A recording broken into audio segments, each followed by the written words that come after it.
ये आज हम स्टार्ट करते हैं math class 9 chapter 6 lines and angle.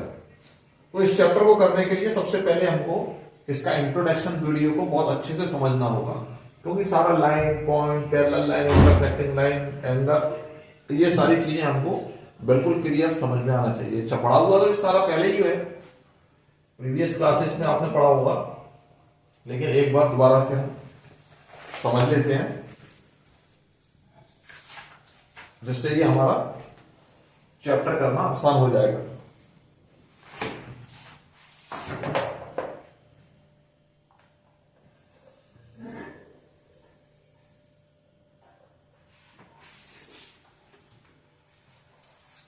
बिल्कुल बेसिक से करते हैं।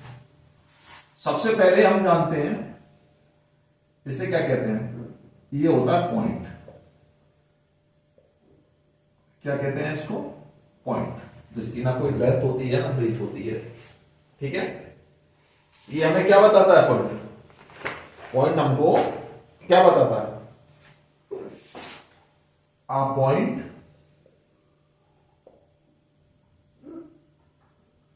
इज एन, हमें क्या बताता है? एक्सेक्ट पोजीशन बताता है। पॉइंट क्या बताता है? हमें किसी भी चीज की एक्सेक्ट पोजीशन बताता है। एक्सेक्ट पोजीशन, क्लियर है? पॉइंट सभी समझते हैं, पढ़ा है सभी ने, ठीक है ना। चलिए दूसरी बात आती है लाइन।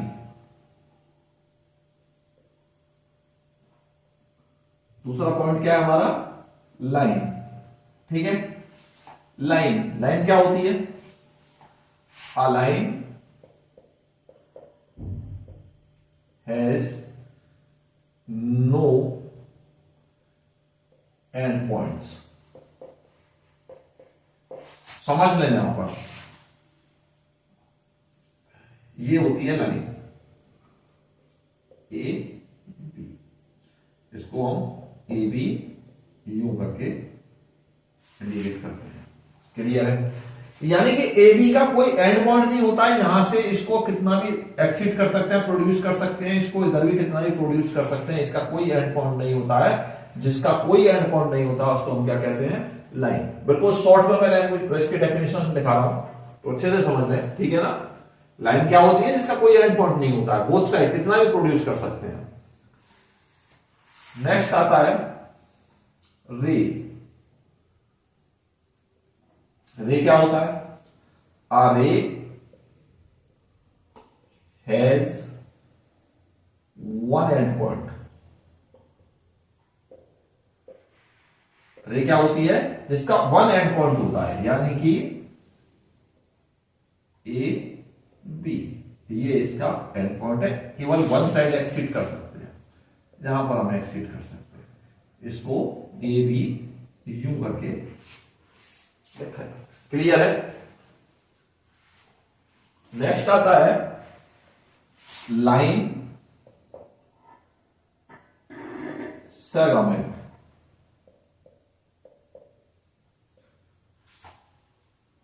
लाइन सेगमेंट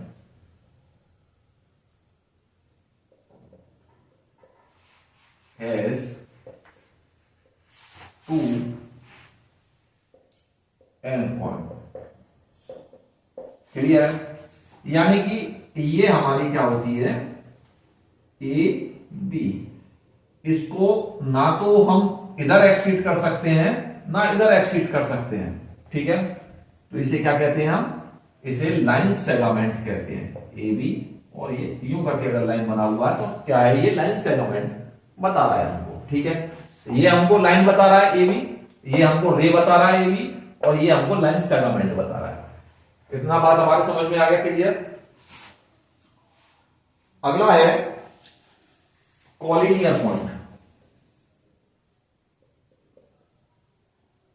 कॉलिनियर, ठीक है, और नॉन कॉलिनियर पॉइंट। ठीक है, तो समझ लें कॉलिनियर पॉइंट क्या होते हैं। when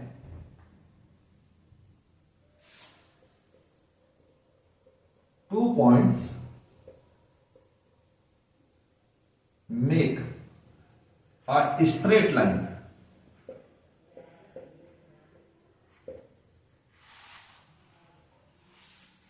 हमको दो पॉइंट दिए हुए हैं, एक ये दिया एक ये दिया, एक ए पॉइंट दिया एक बी पॉइंट दिया, अगर दोनों को मिलाने पर एक स्ट्रेट लाइन बनती है, ठीक है ना, तो क्या कहते हैं हम उसको? कॉलिनियर पॉइंट कहते हैं। क्या कहते हैं? कॉलिनियर पॉइंट कहते हैं। ठीक है, कैसे भी हो सकती है, यो कॉलिनियर पॉइंट है, ठीक है ना। इसमें हॉरिजॉन्टल या वर्टिकल या स्लैंट इससे कोई लेना देना नहीं है, दो पॉइंटों को मिलाने पर एक स्ट्रेट लाइन बन जाना चाहिए, तो क्या कहलाता है? वो कॉलिनियर पॉइंट कहलाता है। और नॉन कॉलिनियर पॉइंट क्या हुआ भाई?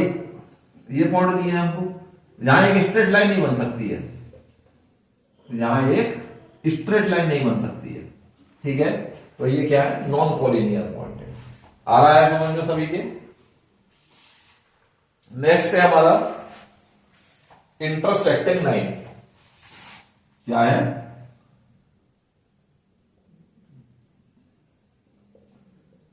Intersecting line. When two line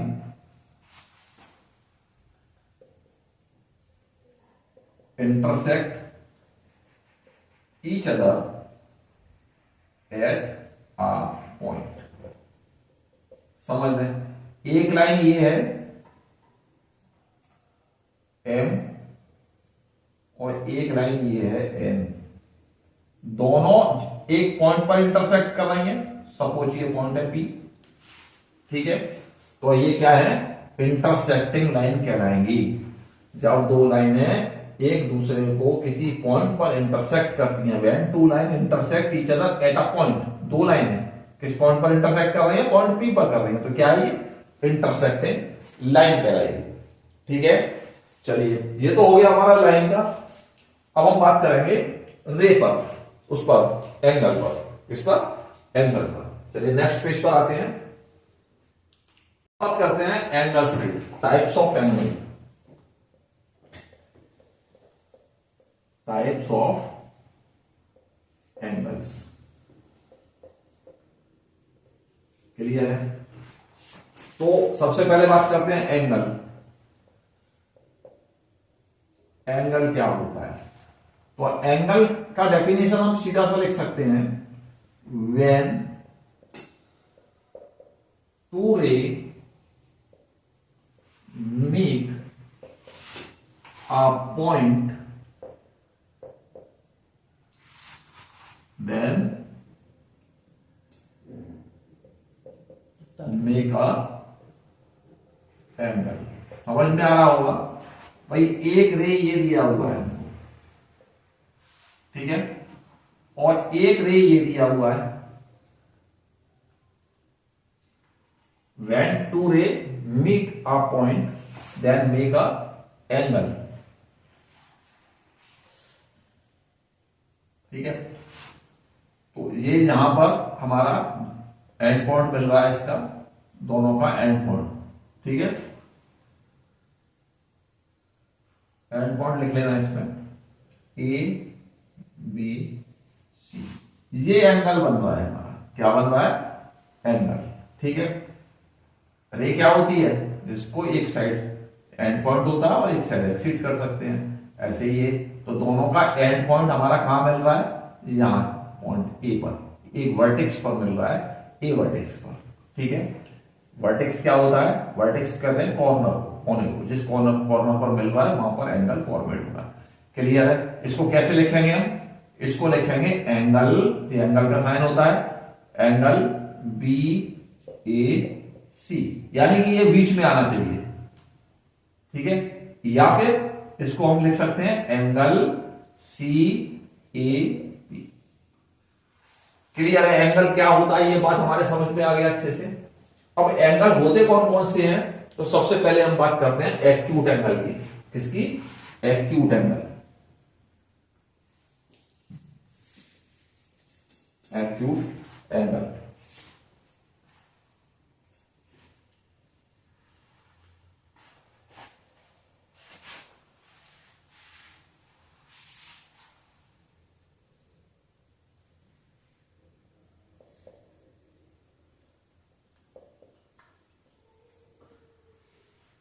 acute angle क्या होता है वही समझना है। एक्यूट एंगल, जो एंगल 0 डिग्री से बड़ा हो और 90 से छोटा हो, ठीक है। जो एंगल 0 डिग्री से बड़ा हो और 90 से छोटा हो एक्यूट एंगल कहलाता है, ठीक है। डेफिनेशन लिख लेंगे इसकी, यहां पर बात को समझना है, कॉन्सेप्ट को समझना है। डेफिनेशन लिखने को नहीं आती है एग्जाम के अंदर, जिससे हमको आगे समझ करने में दिक्कत ना हो, एंगल को पहचान पाए। इसलिए मेन चीज समझना है कि जो एंगल 0 डिग्री से बड़ा होता है 90 से छोटा होता है, क्या कहलाता है वो एक्यूट एंगल। कैसा होता है भाई, ये देखें, यहां समझ लें अच्छे से। तो ये 90 डिग्री का एंगल है, ठीक है। अब इससे छोटा, ये सारे एंगल क्या हैं, ये सारे एक्यूट एंगल हैं। ये सारे क्या हैं, एक्यूट एंगल है। यानी कि ये एंगल क्या कहलाएगा, एक्यूट एंगल कहलाएगा। क्या कहलाएगा, एक्यूट एंगल कहलाएगा।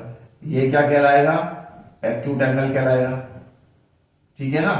जो 90 से कम हो रहा है, ये देखें 90 का तो ये है, तो ये 90 से कम हो रहा है ना, 90 का तो ये है, 90 से कम हो रहा है ना, तो ये क्या है, सब एक्यूट एंगल है, ठीक है। ये ऐसे भी बना सकते हैं हम, कैसे भी हो सकता है, यो, क्लियर है।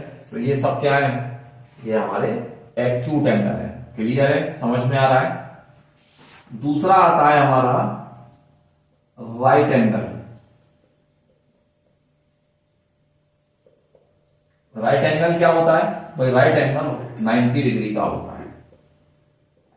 कितने का होता है, 90 डिग्री का, जो मैंने अभी बनाकर दिखाया तुमको ये। और ये सिंबल लगा हुआ होता है एल का, ठीक है। कैसा भी हो सकता है, क्या है ये, राइट एंगल, क्लियर है। तो राइट एंगल क्या होता है, राइट एंगल 90 डिग्री का होता है, ठीक है। ज्यादा डेफिनेशन वगैरह नहीं, हमें केवल एंगल समझ लेने हैं, ठीक है। अगला है ऑब्ट्यूज एंगल, ऑब्ट्यूज एंगल, ठीक है। अब ऑब्ट्यूज एंगल क्या होता है भाई, ऑब्ट्यूज एंगल वो होता है जो 90 से बड़ा हो, जो 90 से बड़ा हो और 180 से छोटा हो, क्लियर है। यानी कि इसके बाद वाला ये हमारा 90 है। अब देख रहे हैं ये 90 से आगे, ये 90 हो गया ना, अब ये 90 से आगे जा रहा है ये हमारा, तो ये एंगल क्या है, क्या कहलाएगा, ये एंगल हमारा ये सब क्या कहलाएंगे, ये ऑब्ट्यूज एंगल कहलाएंगे। क्या कहलाएंगे, ऑब्ट्यूज एंगल कहलाएंगे, क्लियर है। इसके बाद आता है हमारा स्ट्रेट एंगल।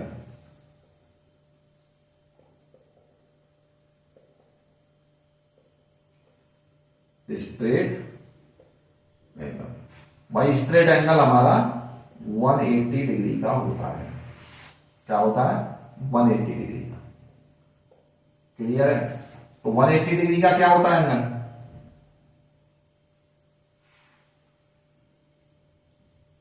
ये स्ट्रेट लाइन होती है, कोई बात समझ है।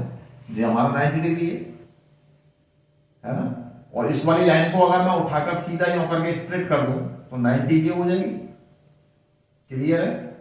क्या बन जाएगा, एक स्ट्रेट एंगल बन जाएगा, स्ट्रेट लाइन बन जाएगी 180 की, क्लियर है। तो स्ट्रेट लाइन जो होती है वो क्या होती है, 180 डिग्री की होती है, ठीक है। अगला आता है हमारा रिफ्लेक्स एंगल।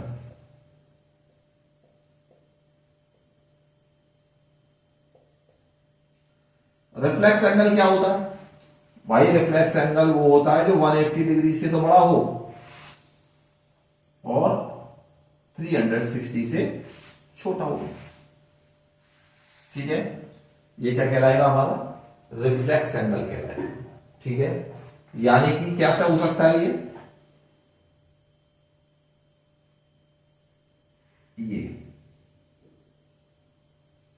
क्लियर है। सिर्फ 180 का है, 180 से आगे जो 180 हो गया ना इतना, और 180 से भी आगे जा रहा है जी, तो 180 से तो बड़ा है। ठीक है, तो इसका मतलब ये 180 से बड़ा है बट 360 से छोटा है। ठीक है भाई, 360 का जो पूरा एंगल होता है, ये लौट कर जहां आ जाता तो 360 हो जाता। क्लियर है ना, तो इसका मतलब ये क्या है, ये रिफ्लेक्स एंगल कहलाता है। ठीक है, अगला आता है कंप्लीट एंगल।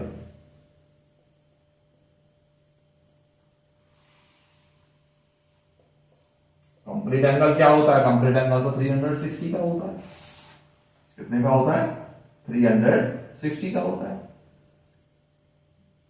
सपोज ये पूरा हमारा क्या होता है, 360 का होता है।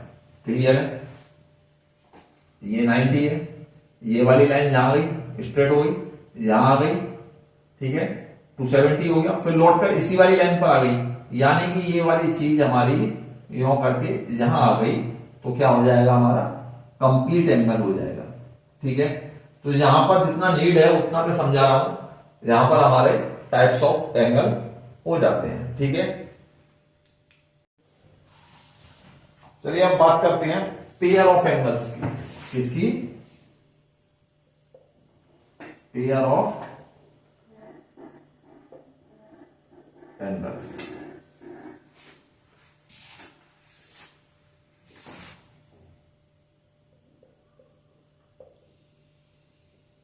Complementary angle.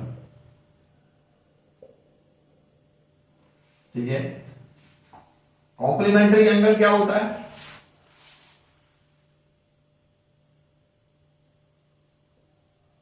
Some of angle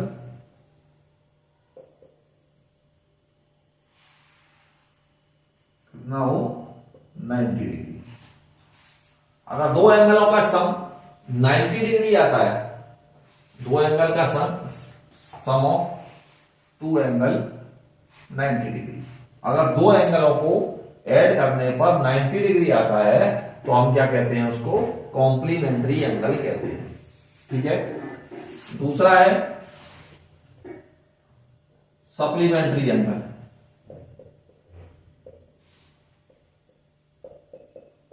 supplementary angle ये क्या है, sum of two angle is 180 degree.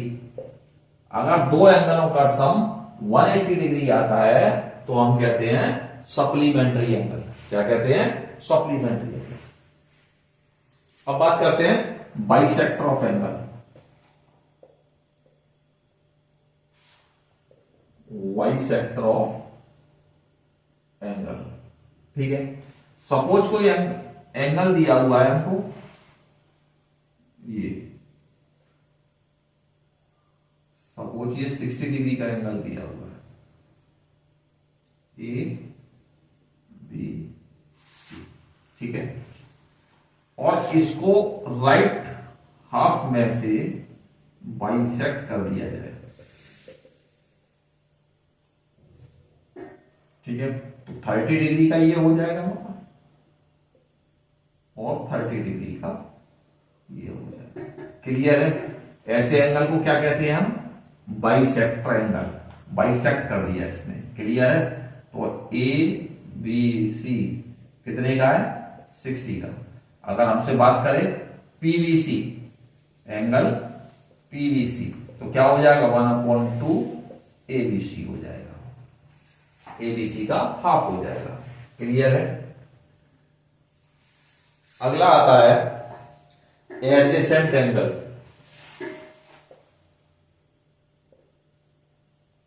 Adjacent angle, ठीक है ना। तो एडजेसेंट एंगल समझ लें, जैसे कोई एंगल दिया हुआ है हमको ABC, ठीक है, और इसके ये P पॉइंट, तो इसके दो पार्ट हो रहे हैं, एक दो, ठीक है, इसमें और इसमें अंतर समझ लें। ये राइट बाइसेक्टर था। बाइसेक्टर का मतलब एक बाइसेक्ट होता है, एक इंटरसेक्ट होता है। बाइसेक्ट का मतलब होता है बराबर बराबर दो पार्टों में डिवाइड करना। इंटरसेक्ट का मतलब होता है कि कहीं से भी दो पार्टों में डिवाइड करना। क्लियर? तो यहां पर ये क्या है, ABC, एक पार्ट ये है और एक पार्ट ये है, ठीक है। तो यहां पर BP जो है, BP क्या है, BP एक कॉमन रे है, ठीक है ना।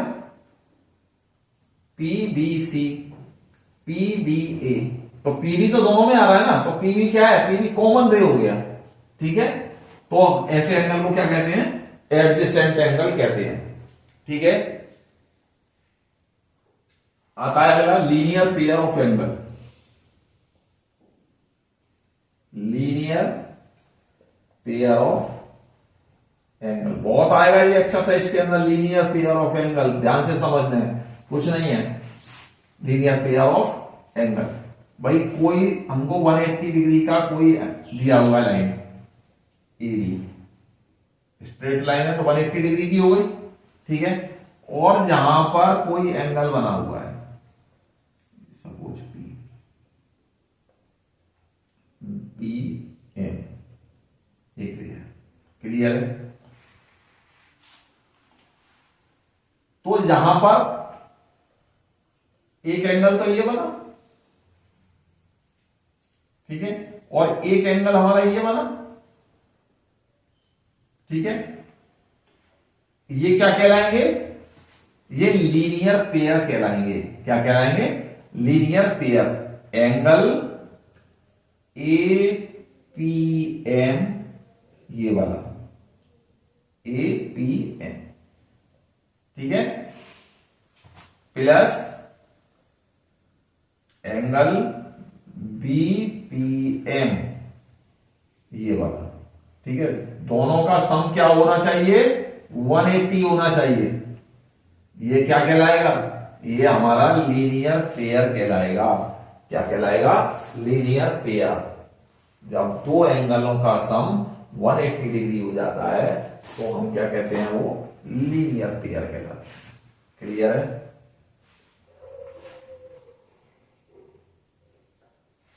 अब आता है अगला vertically opposite angle. Vertically opposite angle, जब दो लाइन एक दूसरे को इंटरसेक्ट करती हैं, सपोज ये M लाइन है और ये N लाइन, ठीक है। तो राइट अपोजिट एंगल यानी कि ये वाला एंगल इस वाले एंगल के बराबर होगा। सपोज ये पॉइंट है हमारा P, और ये वाला एंगल हमारा इस वाले एंगल के बराबर होगा, ठीक है। तो यहां हम कह सकते हैं opposite angle angles are equal. Clear है? जब दो लाइन एक दूसरे को इंटरसेक्ट करती हैं तो अभी बताया था मैंने कि किसी पॉइंट पर इंटरसेक्ट करेंगी, सपोज P पॉइंट पर इंटरसेक्ट कर रही, तो इनके आमने सामने के जो एंगल होते हैं वो क्या होते हैं, एक दूसरे के बराबर होते हैं। और ऐसे एंगलों को हम क्या कहते हैं, वर्टिकली अपोजिट एंगल कहते हैं, ठीक है। वर्टिकली अपोजिट एंगल कहते हैं, VO, यो का क्या लिख देते हैं, वर्टिकली अपोजिट एंगल, ठीक है। यहां पर हमारा ये हो गया। अब जो सबसे मेन इंपॉर्टेंट कॉन्सेप्ट है वो अब चलिए नेक्स्ट पेज पर कराते हैं उसको। ये सबसे इंपॉर्टेंट टॉपिक है, ठीक है। इसको जरा ध्यान से और बहुत अच्छी तरीके से समझेंगे, ठीक है। ट्रांसवर्सल लाइन, ठीक है, ट्रांसवर्सल लाइन। सपोज एक लाइन दी गई हमको M और एक लाइन दी है हमको N, ठीक है। और यहां क्या है, M पैरेलल N है, क्या है, एम पैरेलल एन है। दोनों लाइनें क्या है, पैरेलल है। पैरेलल तो जानते हैं हम, पैरेलल क्या होता है, दोनों लाइनों को दो बोथ साइड से एक्सीड करने पर कहीं पर भी इंटरसेक्ट नहीं करनी चाहिए, कोई कॉमन पॉइंट इन दोनों लाइनों के बीच में नहीं होना चाहिए। ऐसी लाइनें क्या कहलाती हैं, पैरेलल लाइन। इन दोनों पैरेलल लाइनों को एक लाइन टी ट्रांसवर्सल कर रही है सपोज, ठीक है। तो यहां पर एंगल कितने बन रहे हैं, जहां पर एंगल देखो एक ये बन रहा है एंगल 1, एक एंगल ये बन रहा है एंगल 2, एक एंगल ये बन रहा है एंगल 3, एक एंगल ये बन रहा है एंगल 4, एक एंगल ये बन रहा है एंगल 5, एक ये बन रहा है एंगल 6, एक ये बन रहा है एंगल 7, एक ये बन रहा है एंगल 8। इन सारे 8 एंगलों का आपस में क्या रिलेशन है उस चीज को समझना है, ठीक है।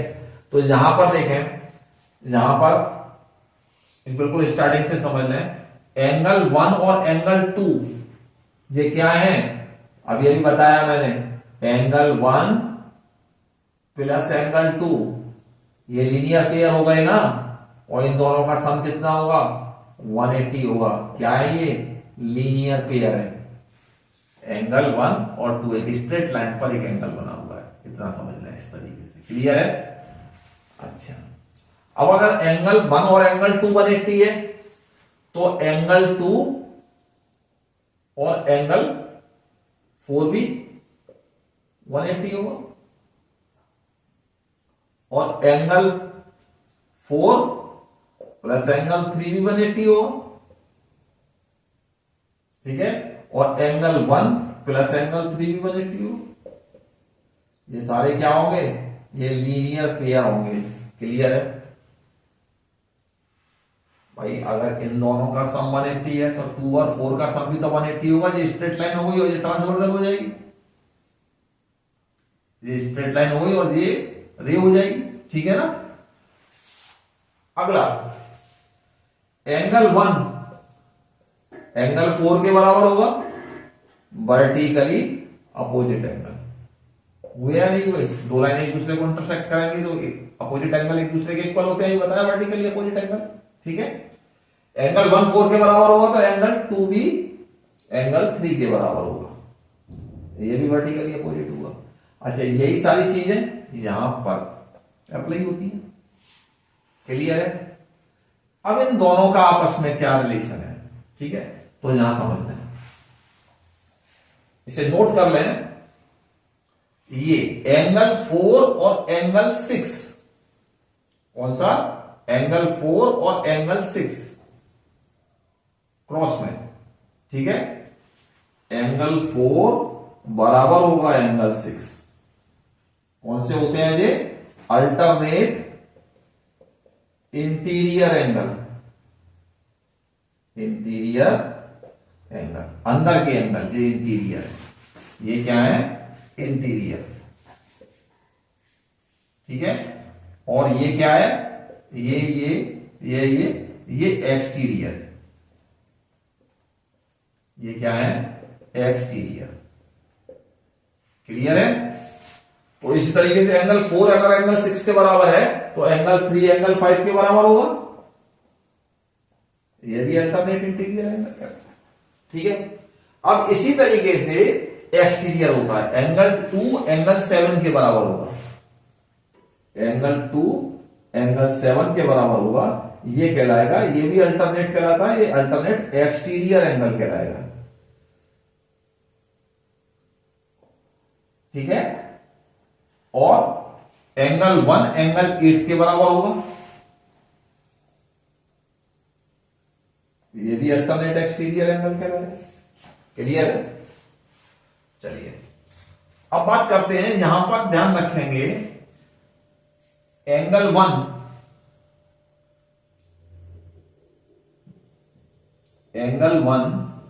बराबर एंगल 7 होगा, सेम साइड का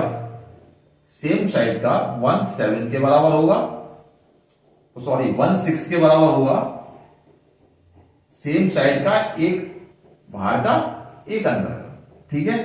और एंगल 3 एंगल 7 के बराबर होगा, सेम इस तरीके से यहां पर भी होगा, एंगल 2 5 के बराबर होगा और एंगल 4 8 के बराबर होगा। ये क्या कहलाता है? ये कहलाते हैं कॉरस्पॉन्डिंग सेम साइड एंगल। ठीक है, corresponding same side angle, note कर लें इसको। क्लियर है? एक और चीज है, इन दोनों एंगलों का सम, एंगल 3 प्लस एंगल 6, इन दोनों का सम 180 होता है। इसको भी नोट कर लेना, सम्स करने में हमको आवश्यकता पड़ती है। ऐसे एंगल 4 और एंगल 5 का सम कितना होगा? 180 होगा। ठीक है, ये हमारा इसका कॉन्सेप्ट था। सारे हो गया हमारा। यहां पर अब हमको इतना चीज समझने के बाद अब हमको लेंस एंड एंगल चैप्टर 6 करने में कोई प्रॉब्लम नहीं आएगा। इस इंट्रोडक्शन वीडियो को रोक रोक कर कई बार देखना। जब तक हमारे ये कॉन्सेप्ट समझ में नहीं आएगा, इंट्रोडक्शन समझ में नहीं आएगा, जब तक हम इस एक्सरसाइज को बिल्कुल भी नहीं कर पाएंगे। क्लियर है? क्योंकि सारे एंगल्स के नाम पता होना चाहिए, कौन सा एंगल किस तरीके से वर्क करता है, क्या कहलाता है, तभी हम इस एक्सरसाइज को कर पाएंगे। ठीक है, यहां पर हमारा इंट्रोडक्शन वीडियो इतना ही है। इसके बाद हम एक्सरसाइज करना स्टार्ट करेंगे नेक्स्ट वीडियो से। अगर आप लोगों को वीडियो अच्छा लगता है तो लाइक करें, सब्सक्राइब करें, अपने फ्रेंड्स के साथ शेयर करें। Thank you.